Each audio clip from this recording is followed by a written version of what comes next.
Salut tout le monde, bienvenue à cet épisode numéro 31 de Franchise Hockey Manager 6 où on tente de mener les Oilers à la Coupe Stanley.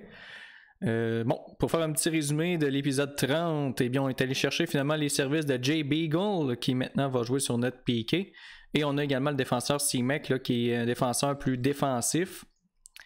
Donc en ayant un petit peu un coup de main comme ça en défensive, on a échangé également Goalie, on a échangé Katchev. Donc ça, c'est pas mal notre alignement qu'on va avoir là, d'ici la fin de la saison. On a Carlington en backup en défensive, on a Lavoie comme backup à l'attaque. Donc ça va pas mal ressembler à ça. Là, je pense pas qu'on va faire d'autres mouvements d'ici la fin de la date limite des transactions. De toute façon, je pense pas qu'il nous reste beaucoup d'argent. Présentement, il nous reste 2 785 000. Donc c'est pas... on peut aller faire un petit tour pareil qu'est-ce qui reste là, mais je pense pas qu'on va réussir à aller chercher quoi que ce soit avec un tel salaire. De toute façon, dans les 2.5, pas tant. Il y a Kravtsov là, qui pourrait être intéressant.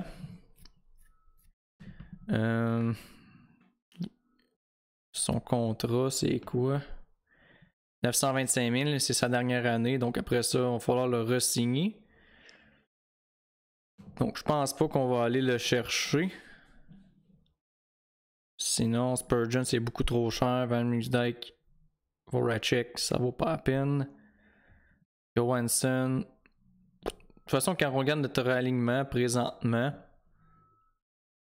c'est ça, c'est 5 étoiles, 5 étoiles, 3, 3, 3, 3, 2.5, 3, 2.5, 2.5, 2, puis 2. Donc c'est quand même très bon là, comme alignement. Donc on va y aller comme ça. Premier match contre les Pingouins de Pittsburgh. Et c'est du côté d'Edmonton. On va laisser Oldby devant le filet. Il fera face à Matt Murray.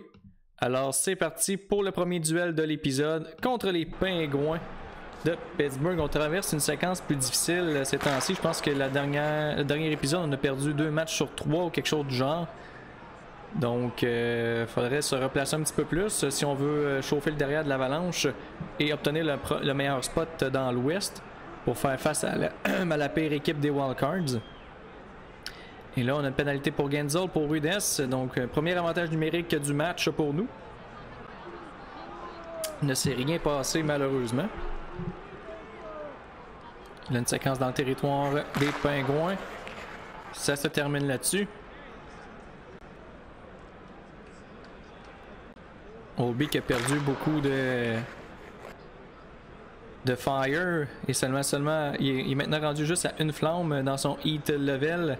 Vous le voyez pas présentement à cause de ma face là, mais il y a juste une petite flamme quand il y en avait 4 ou 5 là, si on recule à peut-être 2 épisodes. Et là Malkin qui déjoue Oldby pour débuter. Zach Aston-Reese qui récolte une passe là-dessus. Donc les Pingouins qui frappent en premier en première période.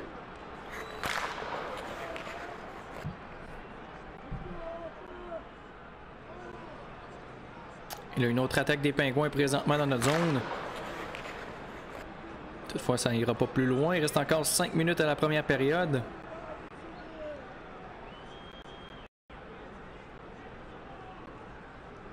Dernière minute de jeu. Attaque des Pingouins dans le territoire des Oilers. On s'en sort et c'est là-dessus que la période va se terminer. Donc les Pingouins qui mènent 1-0 sur un but de Malkin. Et les tirs au but, c'est 12-11 en notre faveur. Il n'y a pas de joueur vraiment à part C-Mec, le mauvais premier match là, avec nous. Déjà moins 1 à sa fiche. Mais on va starter la deuxième de cette façon-là. On va pas faire de changement vu qu'il est encore tôt dans le match. Là, dès le départ, on est dans le territoire des Pingouins, mais on n'en profite pas.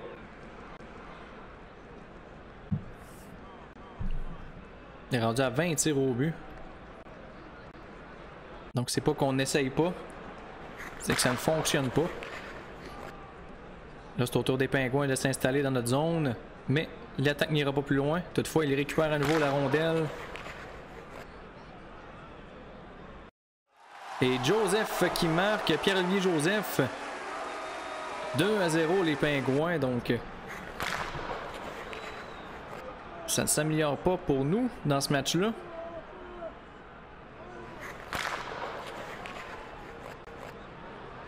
On vient de dépasser la mi-chemin du match. Ça prendrait bien un petit but là, pour au moins finir la période et réduire l'écart à un but, mais c'est pas parti pour arriver. Il reste encore 4 minutes. Et là, Healers en plus qui est chassé pour avoir accroché.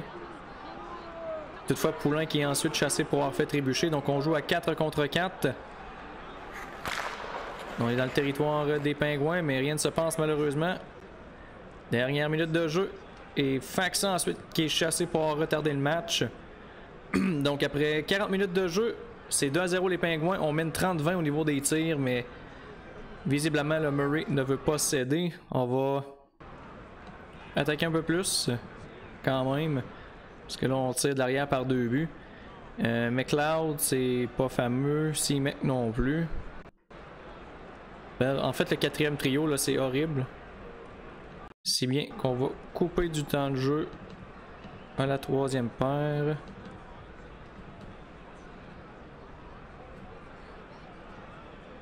Et on va couper du temps de jeu au quatrième trio.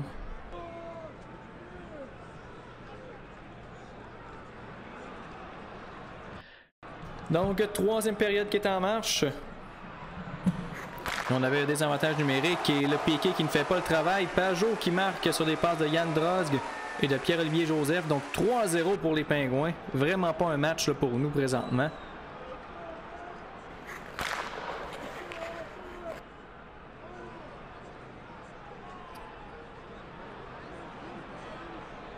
Et on s'installe dans le territoire des Pingouins.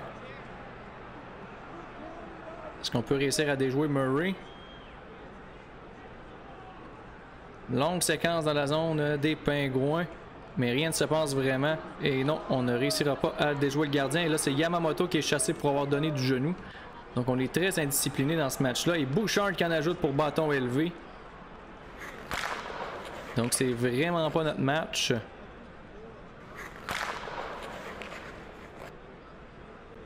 On a réussi à tuer les pénalités.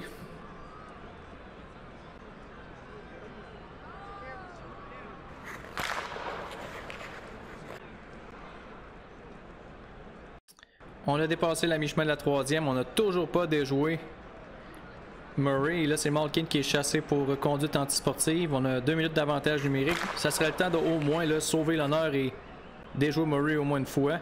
Ça ne sera pas le cas.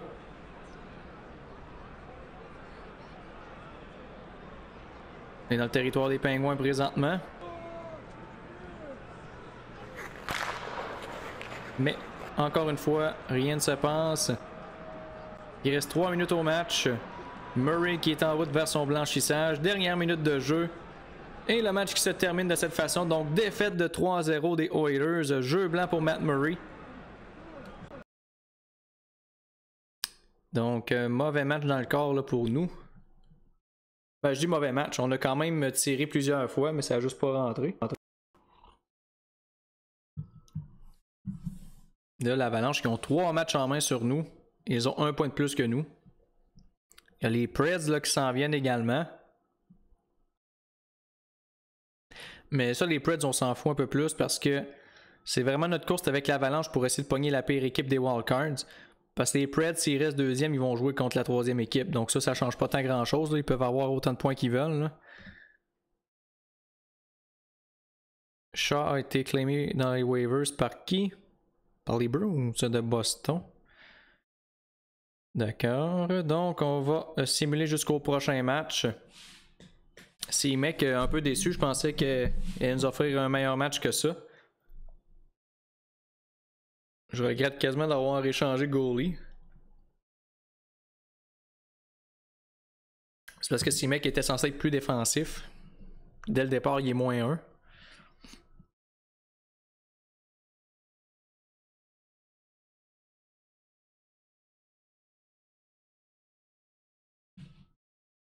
Ça doit être avec la date limite des transactions, j'imagine. Puis même J.B. Gold non plus, ça n'a pas été un gros match pour son premier match.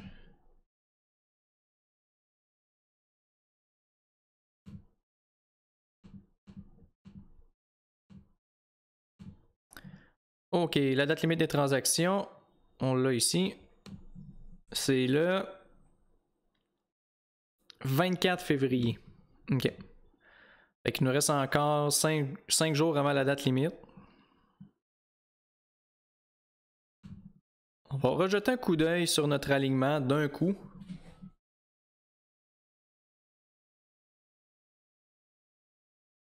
Il y aura un spot qu'on pourrait ajouter un joueur, mais comme je dis, là, il y a Kravtsov qui pourrait être intéressant, mais. Puljujarvi.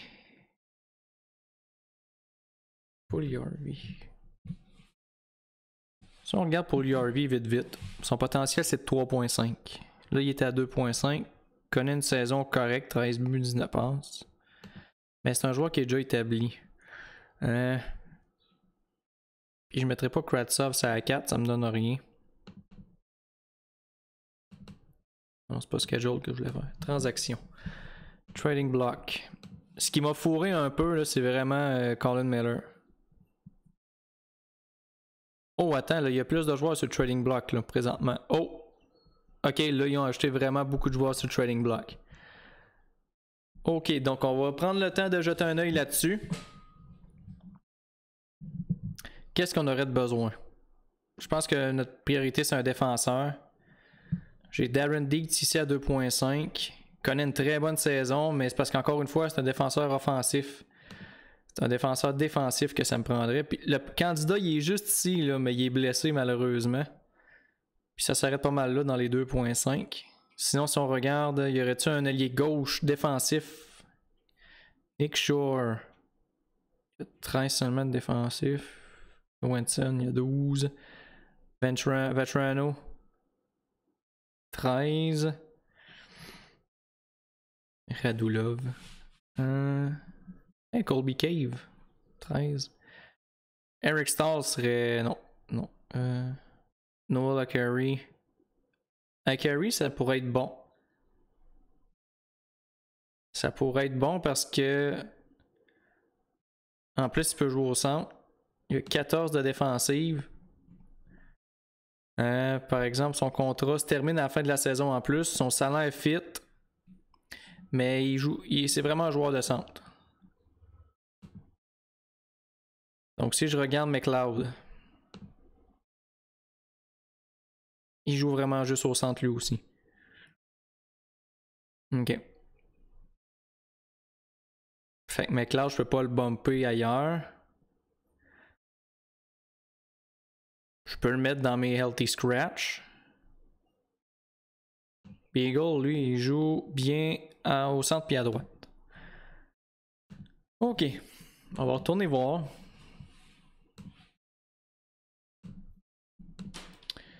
Ovechkin, et ça serait malade d'aller chercher Ovechkin, mais on a vraiment pas les moyens. Et son contrat est à combien déjà? 10 millions. Ouf. Ouch. Et Salainen, ça pourrait être intéressant. Mais encore une fois, on n'a pas le cap space pour.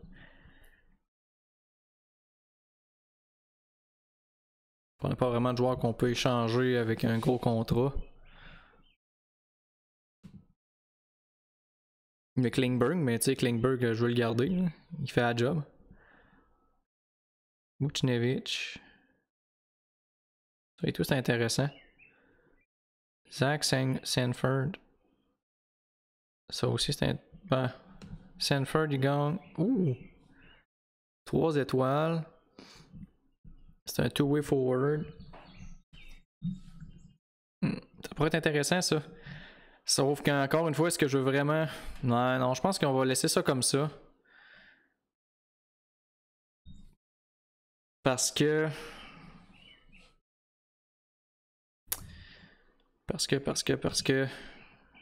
Il n'y a pas vraiment d'espoir que je veux sacrifier.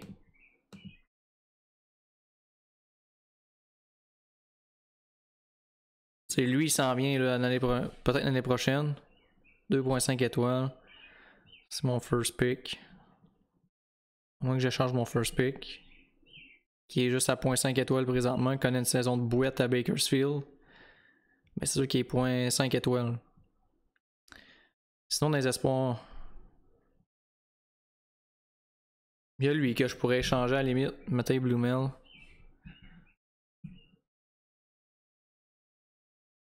J'ai Raska aussi. J'ai lui aussi. Austin Sprankler. Ça, c'est un joueur que j'avais signé, ça. Ouais.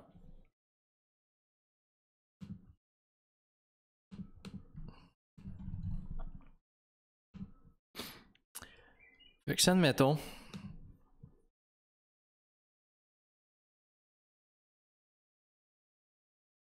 Sanford est 13-13. Oh, Raquel aussi, c'est intéressant aussi. 2.5. Je vais spotter à Carey.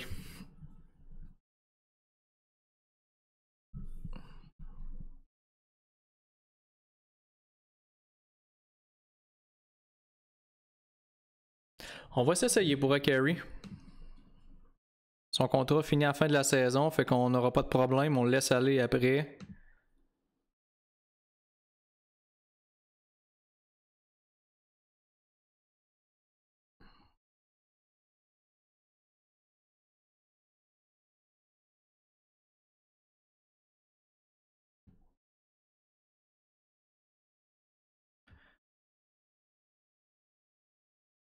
Lui, c'était un joueur qui était déjà avec l'équipe. History.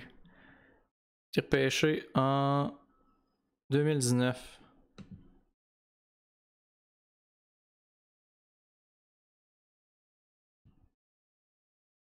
Oh, ils ont accepté le deal, donc on a officiellement Noel O'Carey dans notre formation. Excellent.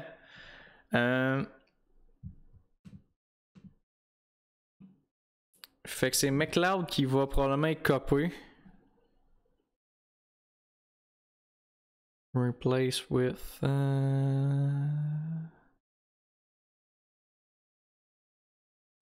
Oh, attends, est-ce qu'il faut que je fasse.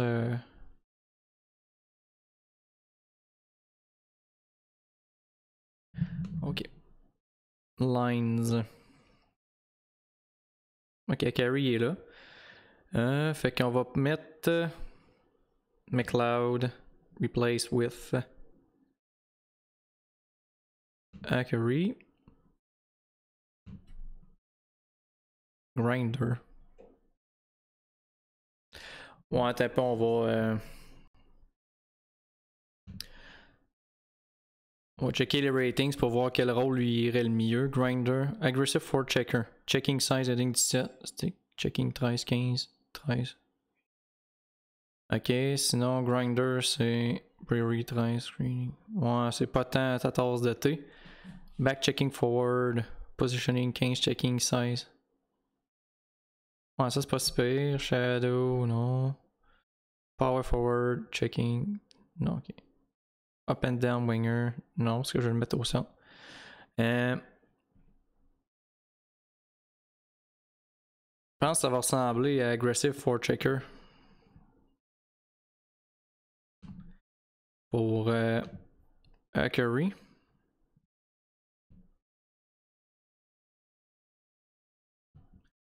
Puis on va checker aussi pour JB Eagle. Peut-être que son rôle c'était pas le bon, c'est pour ça que.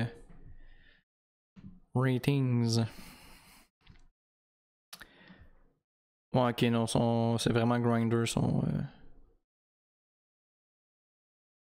On va laisser ça comme ça. Donc, Noel O'Carey qui est officiellement un membre des Oilers. Là, on a de la profondeur à l'attaque. Malheureusement, il n'y avait pas autant de profondeur en défensive.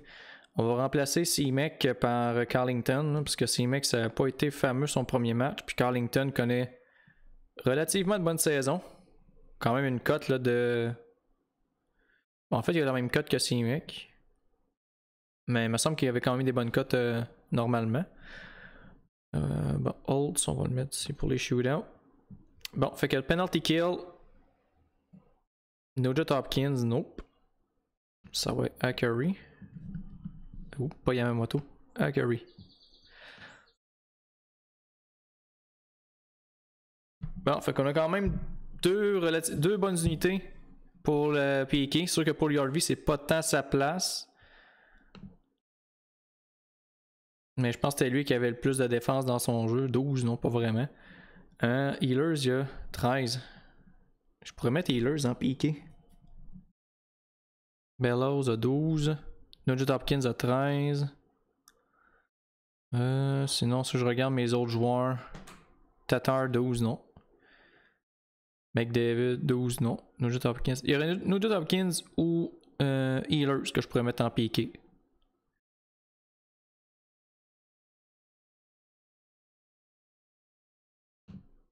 Je pense que ça va être Nugent Hopkins. Il est plus two-way que.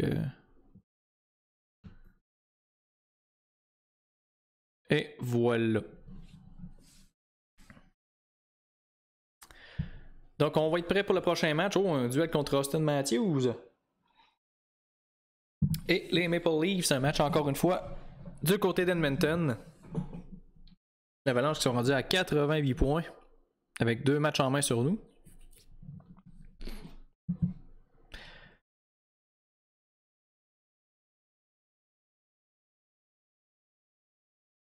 Les Canadiens, ça va pas tant bien. Ils ont baissé depuis un petit bout. Bon. Carey veut 55. Alors 55 ce sera. Est-ce qu'on a des waivers aussi entre-temps? Faut surveiller ça aussi. Non, on n'en a pas. Donc on va jouer le match contre les Leafs. Duel entre Yanni Juvonen et Braden Holtby. C'est parti pour le match. Maple Leafs Oilers au Rogers Place en espérant d'avoir un meilleur dénouement que le match contre les Pingouins. Toutefois, dès le départ, là, les Leafs qui sont dans notre territoire. Et Marner qui va ouvrir la marque avec seulement 38 secondes d'écoulées sur des passes de Matthews. Et c'est le premier trio qui s'est fait prendre là-dessus.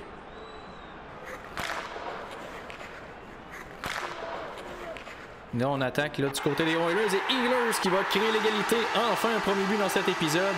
Sur des passes de Nugent Hopkins. On est de retour à la case départ. John Tavares qui est chassé pour obstruction. Belle occasion d'ajouter un but et prendre les devants. On est dans le territoire des Leafs. Juvonen qui fait l'arrêt et la pénalité qui est écoulée. Donc, pas de but là-dessus. On a quand même tiré à quelques reprises depuis. Autre attaque là, des Oilers dans le territoire des Leafs, mais Juvonen qui fait l'arrêt. Et là, cette fois-ci, c'est Brober qui est chassé pour avoir donné de la bande. Avantage numérique pour les Leafs. C'est là qu'on va voir si notre piqué va fonctionner un peu avec les changements qu'on a fait. Il reste encore 16 secondes.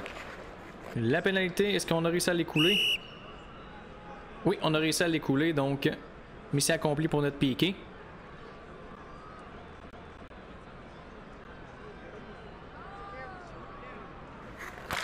Autre attaque dans le territoire de Toronto, mais pas de dégâts. Reste encore 7 minutes à faire à la première période. Toujours 1-1.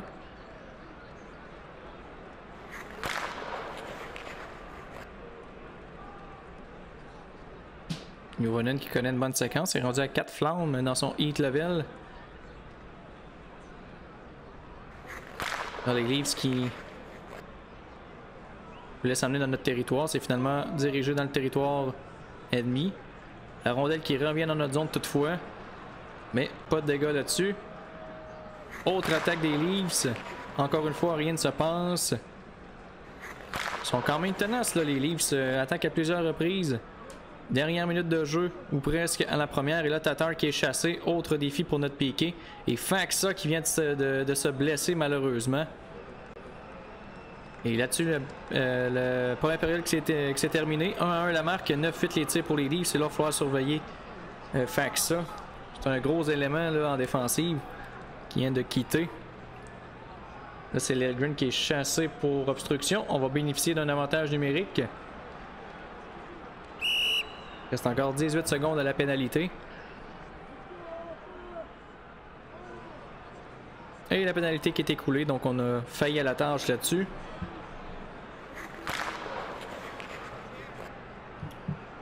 Là, les Leafs qui attaquent dans notre zone. On dirait que ça va finalement dans le territoire des Leafs, mais revient dans le territoire central. La séquence qui s'arrête là-dessus.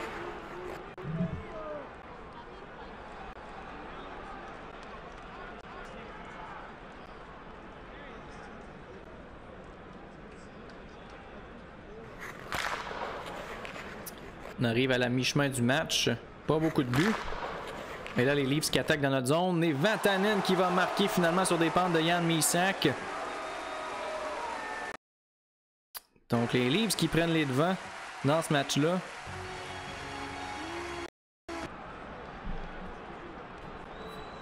Là, c'est Janmark qui est chassé. On va changer de stratégie en avantage numérique parce que dernièrement, ça n'a pas vraiment porté ses fruits. Donc, c'est parti pour l'avantage numérique Yann-Marc chassé pour double échec. Est-ce qu'on peut créer l'égalité? Malheureusement non, puis il n'y a rien qui s'est passé pendant l'avantage numérique. Toutefois, là, on attaque dans la zone des Leafs. Rondelle qui est récupérée par Toronto, ça y va ensuite dans notre zone. Et Puljujarvi qui crée l'égalité sur des passes de Bouchard et Nurse. C'est 2-2 avec 6,35 à faire en deuxième.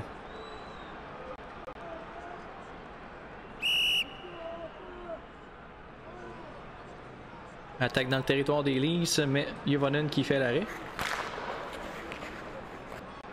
C'est encore 3 minutes 18 à la période. On dirige quelques lancers sur le, sur le gardien des Leafs.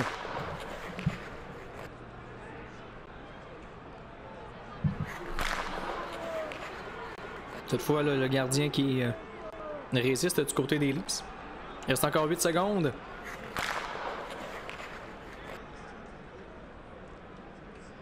Attaque des Leafs en fin de période en espérant que ça ne va pas se terminer en but. Longue séquence.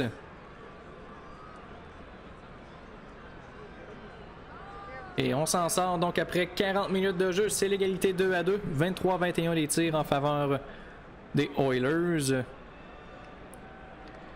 Broberg, c'est un match assez difficile. Collington aussi, donc la troisième paire. Là, je pense qu'on va lui enlever du temps de jeu.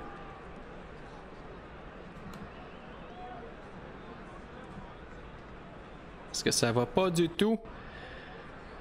Sinon, même Nurse. Clefbaum connaît un solide match. On va le mettre sur la première paire. 74 de rating. Klingberg 64, Bouchard 65. On va laisser ça comme ça, la différence n'est pas énorme. Sinon, entre Tatar et Ehlers, Ehlers connaît un meilleur match. Donc on va le pousser sur la première. Et on va y aller comme ça pour la troisième période. On débute dans le territoire des Leafs, mais pas de but malheureusement.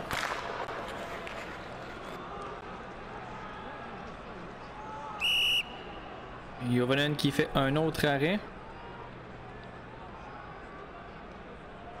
Rondelle qui est toujours dans le territoire des Leafs, mais ça ira pas plus loin.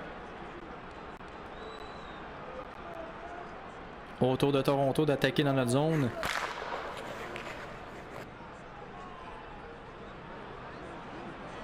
Rondelle qui va finalement sortir de la zone et c'est nous qui attaquons présentement. Est-ce qu'on peut aller chercher le troisième but et prendre les devants pour la première fois depuis le début de l'épisode?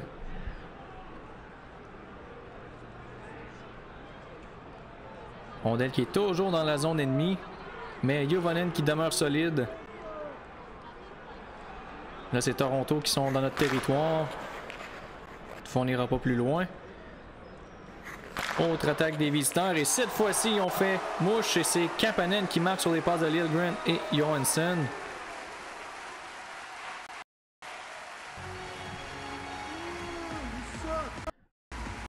Donc encore 13-27 à faire au match. Les Leafs qui viennent de prendre les devants.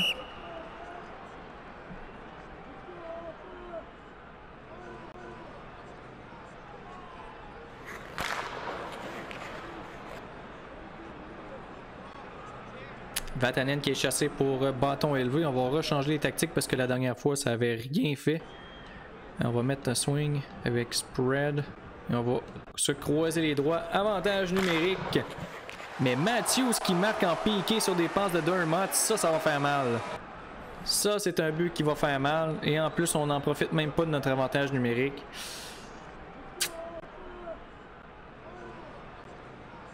Là, c'est au tour de Nugent Hopkins d'être chassé pour interférence. Encore 3 minutes au match et on va se diriger vers une autre défaite. Un but en désavantage numérique, c'est venu tout casser. Le powerplay qui a des lacunes là présentement.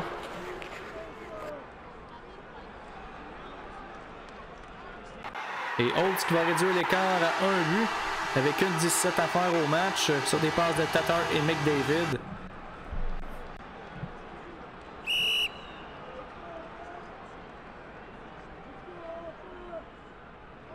Et on s'installe dans le territoire Mais rien de se passer là-dessus que le match va se terminer. Défaite de 4-3 contre les Leafs. 40-35 les tirs en notre faveur. Mais on sort du match avec une défaite encore. Il va y avoir sûrement des nouvelles de Faksa. Et on est chanceux, il est blessé au jour le jour. Donc, quoique dans nos dernières blessures au jour le jour, c'était quasiment 2 mois. Mais on devrait le revoir relativement bientôt. Et là, je sais pas quoi faire là, pour notre équipe. Je fais des changements, puis ça ne porte pas ses fruits.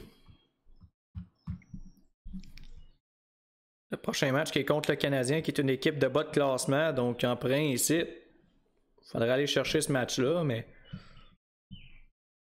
rien n'est garanti.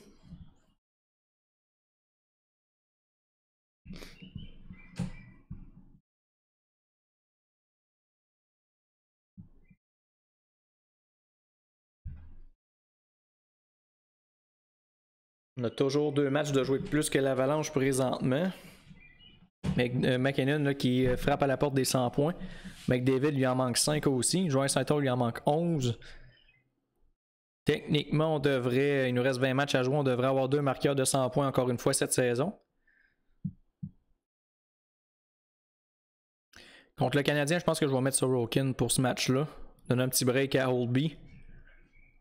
Pas que c'est mal goalé que ça dans les derniers matchs, mais on va lui donner un petit break. Et là, il y a une transaction entre 2 rivaux, les Sharks et les Ducks, qui transigent Nino Kinder, qui prend le chemin d'Anaheim en retour de Zach Bogosian.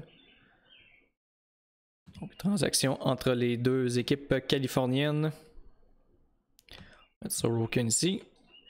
Fait que ça, on va le retirer de la formation malheureusement. Et on va rentrer McLeod.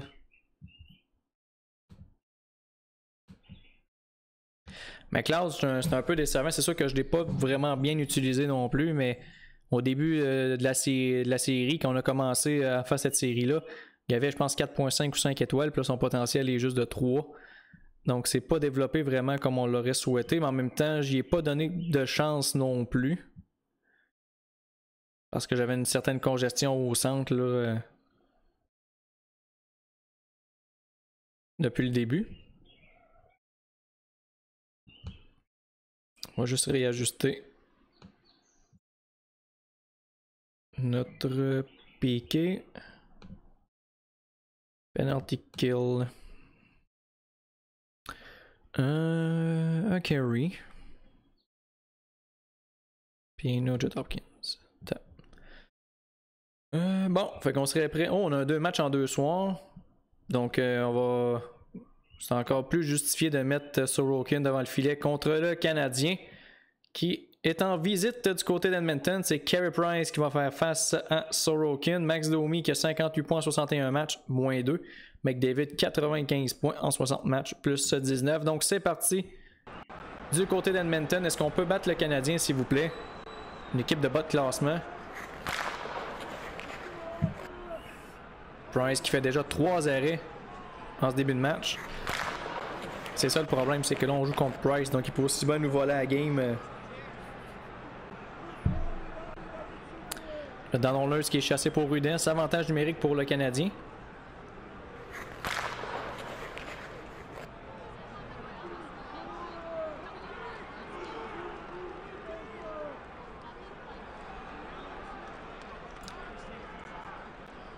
La pénalité qui est écoulée, donc mission accomplie.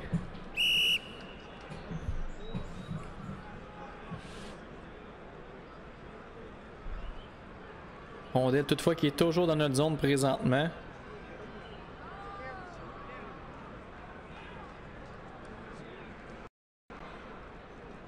Mais pas de dégâts là-dessus. Autre attaque du Canadien.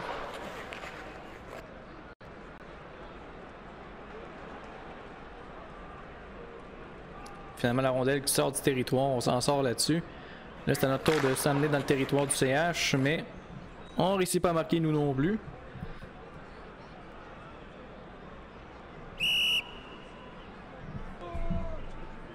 On va aller voir c'est quoi l'alignement du Canadien. Pour le fun. Drouin, Kotkaniemi, oh, Caulfield est là. Lekonen, Suzuki, Gallagher, Edler, Fleury. Pénalité à Lekonen pour avoir fait trébucher. Donc, autre avantage numérique pour nous. Ils ont Burakovsky, Salomaki, Drouin, Domi, Clutterbuck, Dahlcole, Malgin. Et on a marqué sur l'avantage numérique, c'est Draisaitl sur des passes de McDavid et Tatar. Première avance qu'on prend dans cet épisode. Ils ont Nesterov aussi, Fleury, Bourque. 2-0, cette fois-ci, c'est Yamamoto qui déjoue Price sur des passes de Clefbaum et Alexander Holtz. Gros premier 20 jusqu'à maintenant. On a 17-6 au niveau des tirs, puis on mène 2-0 aussi. Donc on a bien débuté ce match-là. Toutefois, le Bouchard qui est chassé pour avoir retenu. Le Canadien qui pourrait revenir dans le match avec un but en avantage numérique. Il est rendu à comment, Caulfield? 3 étoiles, potentiel de 5. Pas pire.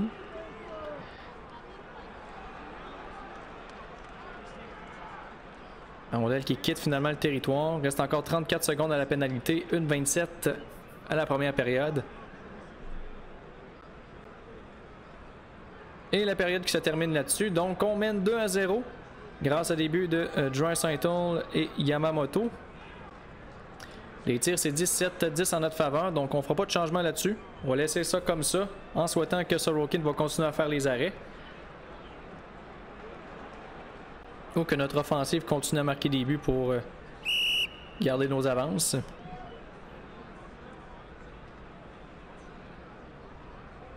On dirait qu'il est dans le territoire central. On revient ensuite dans la zone du Canadien. Et on n'ira pas plus loin.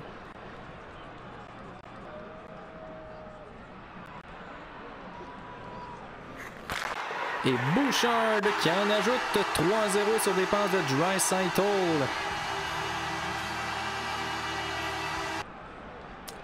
Donc on s'est forgé une petite avance de 3-0. Et on attaque encore une fois dans la zone du CH. Et Broberg qui en ajoute 4-0 sur des passes de Carlington et McDavid. Le Canadien qui est en train de manger toute une rince présentement. Price qui est laissé à lui-même.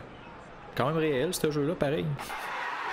Et c'est 5-0 présentement. Bouchard sur des passes de Nugent Hopkins. C'est Holtz qui a marqué. Donc rien ne fonctionne pour le Canadien dans ce match-là.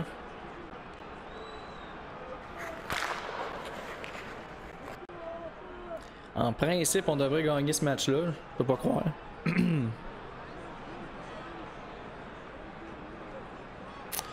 Le CH qui attaque dans notre zone, mais Sorokin qui demeure solide.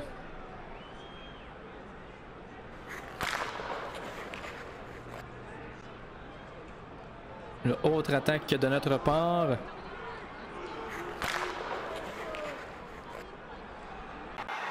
Et Klingberg qui fait 6-0. Sur des passes de Draisaitl et McDavid. McDavid il est rendu à 3 points. Il est à 2 points de son plateau des 100 points. Draisaitl qui en a une coupe aussi. Il y en a 3 aussi. Donc lui il est à 8 points.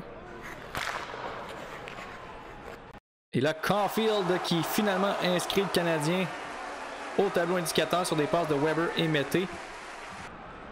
Donc la future vedette du Canadien qui s'inscrit à la marque. Là, Yamamoto qui est chassé pour coup de bâton. Que le Canadien peut marquer un deuxième but. Il reste 20 secondes à la pénalité. Attaque du CH dans notre territoire.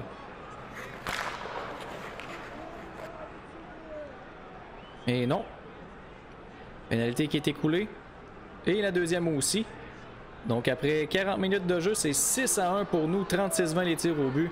Aucune raison vraiment de changer ça. On va laisser la période aller. Je pense pas qu'on va perdre ce match-là.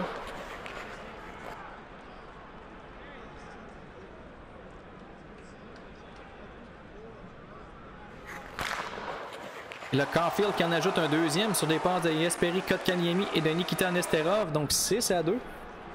Est-ce que c'est le Canadien qui entame une remontée? Et non, Bellows qui remet les Oilers en avant de 5 buts sur des passes de Klingberg et Ryan McLeod. Donc le quatrième trio qui participe à cette future victoire. Parce que je pense pas qu'on va perdre ce match-là. Faudrait pas. Et là, c'est Caden Primo qui a pris la relève de Price. Est-ce que c'est un flashback de Patrick Roy? Alors qu'on enlève Price après beaucoup trop longtemps en fait, et il va demander à être échangé. À suivre, on arrive à la date limite des transactions, donc sait-on jamais.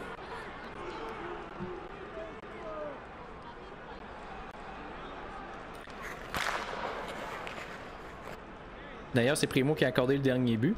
Et là, c'est Fleury qui est chassé. Wow, fait trébucher. Avantage numérique pour nous. On s'installe et Draisaitl qui marque sur les passes de Tatar McDavid. McDavid qui est à 1 point de son 100e point de la saison. Ce qu'il va aller chercher dans ce match-là.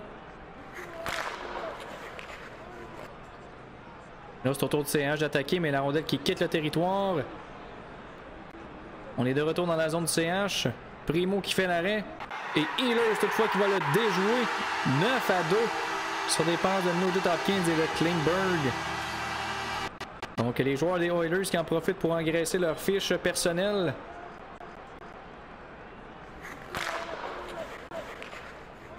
Holtz 2 points, Ehlers 1 point, Klingberg 3 points, Draisaitl 4 points, Yamamoto Bellows 1 point, McDavid 4, McLeod une passe, Tatar 2 points, Broberg 1 point, Collington 1 point également. Donc presque tout le monde a participé à...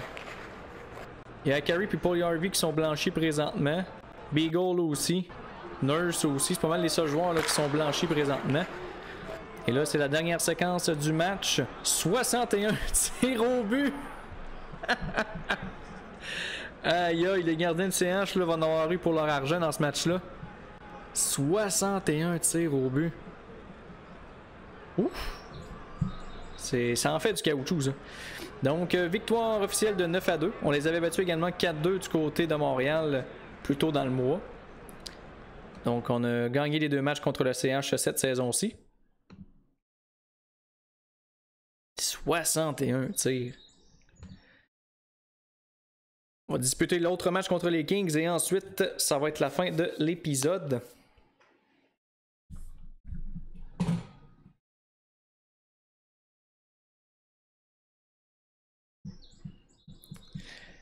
Donc on revient à 2 points de l'Avalanche, mais encore une fois, ils ont 3 matchs de plus à jouer. McDavid qui est à 1 point de son 100e point, Draisaitl il en manque 7. McDavid qui vient de solidifier sa place au premier rang des meilleurs passeurs de la Ligue avec 67 passes.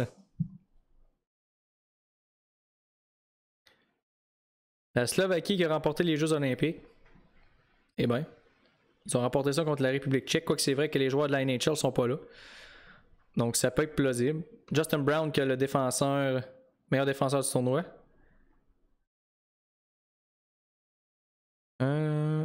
Vladar qui a le titre du meilleur gardien. 3.5 étoiles, il doit être repêché, j'imagine, lui. Dan Vladar. On va aller voir ça. History, repêché par les Bruins en 2015.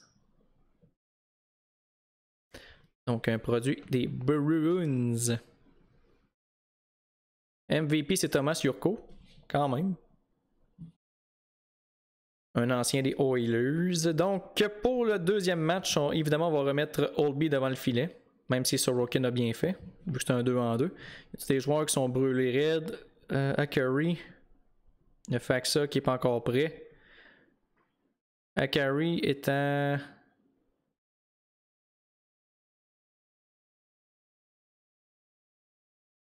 $82. Je pense qu'on va lui donner un petit break à Akari. Puis on va mettre McLeod à 2. Et Akari, on va le remplacer par Lavoie. On va donner un petit peu de temps de jeu aussi à Lavoie. Donc c'est parti pour le match contre les Kings. Cette fois-ci, on est à l'étranger. C'est Cal Peterson face à Braden Holtby pour ce match-là. C'est parti pour le deuxième match du 2-2.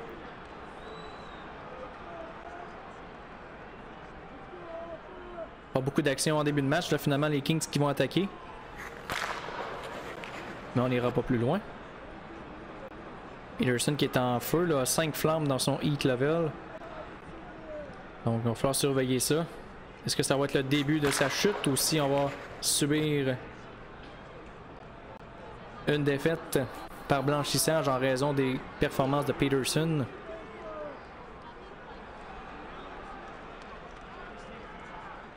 Présentement, c'est pas mal une première période sans histoire. 7-4 les tirs au but avec 6-41 à faire.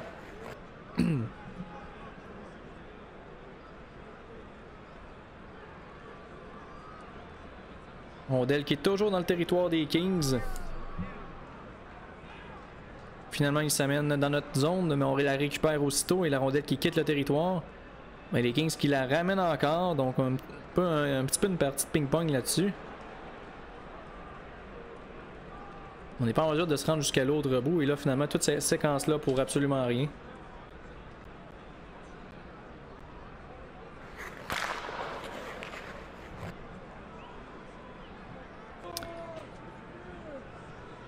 Donc une première période là, qui s'est déroulée quand même assez rapidement. Dowdy qui est chassé en fin de période, ce qui va nous donner un court avantage, une 40 pour débuter la deuxième, mais le temps de s'installer et tout ça. Donc après 20 minutes de jeu, 9-8 les tirs au but, toujours 0-0. Pas de changement, on va démarrer immédiatement la deuxième en espérant de profiter dès le départ de cet avantage numérique là en fait. Cette fois la rondelle là, on a de la misère à la rentrer dans la zone des Kings. C'est finalement en fait.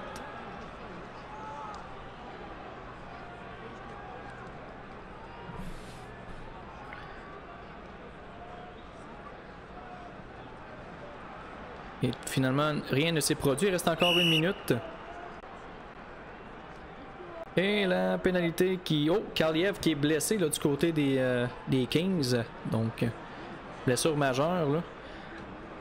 La pénalité toutefois là, qui est écoulée. Donc, on n'a pas réussi à en profiter, mais... J'allais dire la bonne nouvelle, Kaliyev est blessé, mais je souhaite pas du mal aux gens. Mais indirectement, ça va nous aider le fait que Kaliyev soit pas là. Il est rendu à combien de... rating, Kaliyev, où est-il? Kaliyev. Il est plus là. Ah, il est là. Il est rendu à 3 étoiles quand même, possibilité de 5. Donc c'est l'égalité 13-13 au niveau des tirs, aussi au niveau du pointage 0-0. On arrive à 11 minutes 42 de la deuxième. Pas beaucoup d'action encore une fois, un match très défensif jusqu'à maintenant. C'est intéressant de voir quel gardien va céder en premier. Oups. Là, c'est nous autres qui attaquent présentement. Et là, on frappe le poteau, malheureusement. Autre attaque, mais Peterson qui est solide. C'est au tour des Kings de s'installer. Mais on récupère la rondelle aussitôt. Cependant, les Kings qui s'amènent à nouveau dans notre territoire. On tente de sortir la rondelle, c'est réussi. Et là, c'est à notre tour de s'installer. Et Peterson qui est déjoué. C'est McDavid qui obtient son 100e point sur des passes de Klingberg et Nurse. On brise la glace avec un peu plus de... C'était la 7e minute là, de la... En fait, il restait 7 minutes et quelques secondes lorsqu'on a marqué. Est-ce qu'on peut rentrer au vestiaire avec cette avance d'1-0? Les Kings qui tentent de répliquer, ça n'a pas fonctionné. Il reste encore 4 minutes. 20-18 les tirs pour les Kings.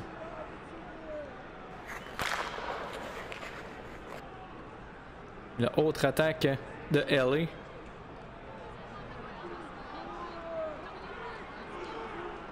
On n'est pas capable de sortir la rondelle. C'est finalement en fait. Là, c'est à notre tour de s'installer. Peterson qui fait l'arrêt cependant. Dernière minute de jeu. Et c'est là-dessus que la période va se terminer, à moins qu'il y ait un but là. Non. Donc après 40 minutes de jeu, c'est j'allais dire c'est l'égalité, mais on mène plutôt 1-0 sur un but de McDavid. 22-19 les tirs au but. On fera pas de changement encore une fois, à moins qu'il y ait des joueurs vraiment... On va retourner dans notre équipe, ça va aller mieux. Y a-tu des joueurs qui... Bon, il y a Nugent Hopkins que c'est pas un gros match, mais c'est parce qu'en même temps... J'ai pas le luxe vraiment de le flipper là. Mais Cloud connaît pas tant un si meilleur match que ça, puis la voix un petit peu mieux, mais je mettrai pas la voix sur la 2. Donc on va espérer que Nugent Hopkins se replace. Sinon c'est pas mal le seul là, qui est celui qui en arrache le plus. Au niveau des parts de défenseurs, Nurse 64, Clermont 62, donc ça c'est correct. Bouchard 59, Klingberg 66, donc... On fera pas de flip, on va y aller avec ça pour la troisième période en espérant de toffer et de sortir avec la victoire ainsi pour signer une deuxième victoire en autant de matchs. Mais là, les Kings qui attaquent dès le départ, on résiste du côté de Oldby, on va espérer que ça va être le cas pour le reste de la période. Ça y ferait du bien un jeu blanc là, à Oldby.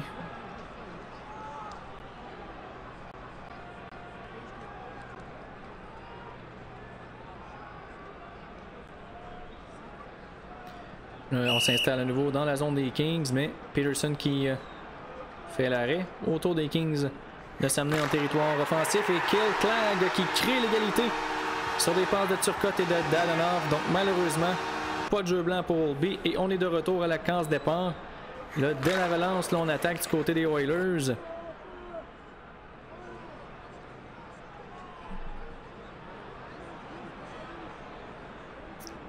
Est-ce qu'on peut réussir à les marquer? Malheureusement non. On vient de passer la mi-chemin de la troisième, du moins on va le faire là, avec 10-0-3. Match très défensif. Les deux gardiens qui s'illustrent depuis le début de la rencontre. Les Kings qui reviennent dans notre territoire. Rate la cible, la rondelle qui quitte la zone finalement. On a de la difficulté à l'amener dans le territoire offensif par contre. Là. Même qu'elle revient dans notre zone. Finalement, elle est dans la zone adverse. On récupère, on est installé. Et Draisaitl qui marque sur des passes de McDavid et McLeod. On reprend les devants avec 6:35 à faire. Autre attaque là, du côté des Oilers. On va juste arrêter 30 secondes. On va slacker l'attaque. On va monter le back-check. On va mettre moins de pression. On va frapper un peu plus pour déstabiliser l'adversaire. On va lancer moins. On va lancer. Bon, on va laisser ça comme ça. Donc on va se mettre en mode défensif là, pour les 5 dernières minutes.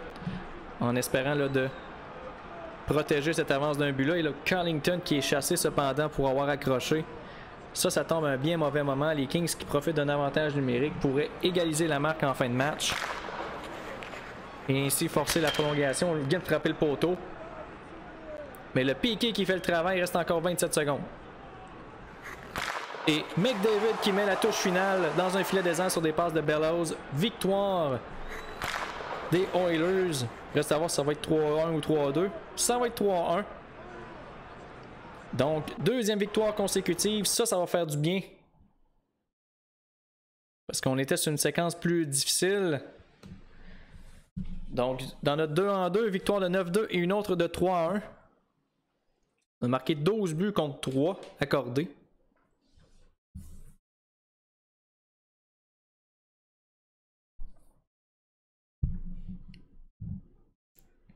On est toujours à 2 points de l'Avalanche.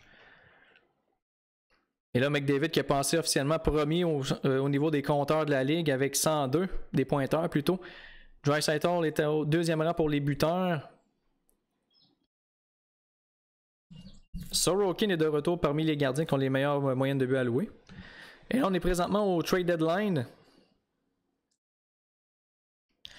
Donc, je ne vais pas simuler. Ce que je vais faire, c'est que je vais sauvegarder le match, pas le match, mais sauvegarder notre saison là. Et en dehors des zones, je vais réfléchir, voir si je fais quelque chose ou pas. Et lorsqu'on va débuter le prochain épisode, eh bien, on va être immédiatement au trade deadline. Donc, vous allez pouvoir voir là, si finalement j'ai décidé de faire de quoi ou pas. Donc, merci beaucoup d'avoir suivi cet épisode de Franchise Hockey Manager 6. Et on se retrouve pour un autre épisode. Je ne sais pas si ça va être. Là, aujourd'hui, on est vendredi. Je ne sais pas si lundi, je vais être capable d'en mettre un. Mais je vais essayer. Parce que je travaille de jour lundi, donc ça va être un petit peu plus tannant. Sinon, ça va aller à mardi dans ce cas-là si je ne réussis pas. Mais encore une fois, là, si vous avez des suggestions, des commentaires, si vous voulez commenter ce que je fais, tout ça, n'hésitez surtout pas. Moi, je fais ça pour vous autres et c'est sûr que si en plus j'ai de la participation de votre part, là, ça sera encore plus plaisant, même si j'ai bien du plaisir à faire ça. Avoir votre participation, ça serait quand même pas pire aussi. Donc, s'il y a de quoi, ne vous gênez pas à m'écrire et à faire des recommandations. Et sur ce, je vous dis une très bonne journée.